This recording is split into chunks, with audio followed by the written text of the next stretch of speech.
Bueno, ahora vamos a hablar de los compuestos.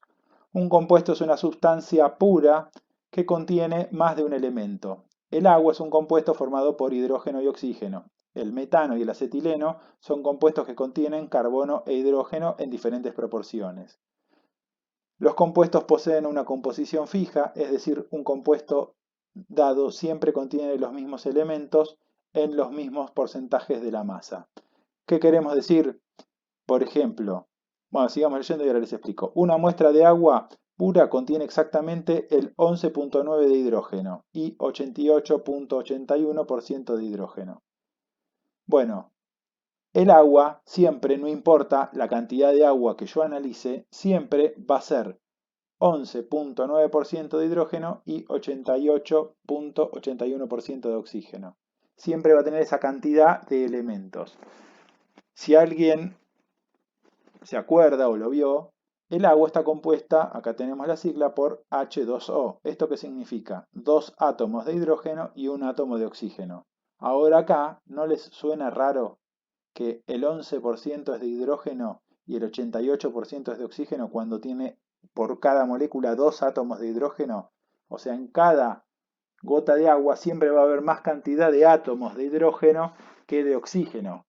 Sin embargo, el porcentaje de la materia de esa gota de agua siempre va a ser mucho más oxígeno que hidrógeno.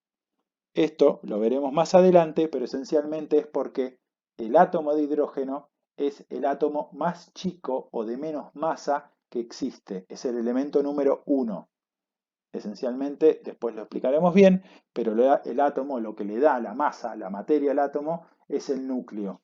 El átomo tiene un solo protón y un solo electrón, que es lo que orbita alrededor. En cambio, el átomo de oxígeno tiene muchísimos más. Por eso es que se hace esta gran diferencia de porcentaje de masa.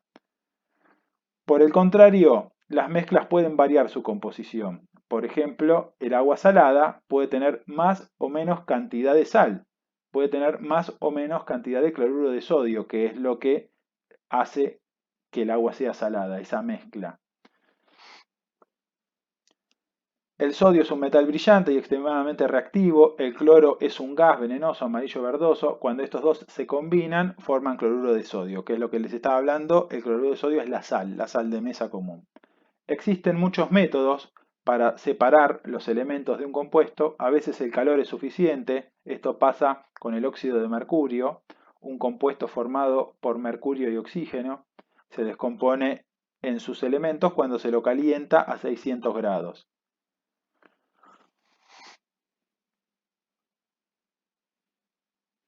Otra forma de separar los elementos en un compuesto es la electrólisis, que consiste en pasar electricidad o corriente eléctrica a través de un compuesto, normalmente en estado líquido. Mediante la electrólisis se puede obtener oxígeno e hidrógeno gaseoso a partir del agua. ¿Cómo es esto? Bueno, yo quiero separar un compuesto, no una mezcla, estamos hablando de compuestos, por ejemplo el agua. ¿Cómo separo los átomos de hidrógeno de oxígeno del agua? Bueno, meto dos electrodos adentro del agua y hago circular electricidad. Cuando pasa la electricidad va a romper las moléculas estas de agua, el H2O, y por un lado voy a tener oxígeno y por el otro lado voy a tener hidrógenos. Esos gases puedo separarlos y capturarlos y de esa manera separé ese compuesto. Ahora vamos a hablar en el próximo video de las mezclas entonces.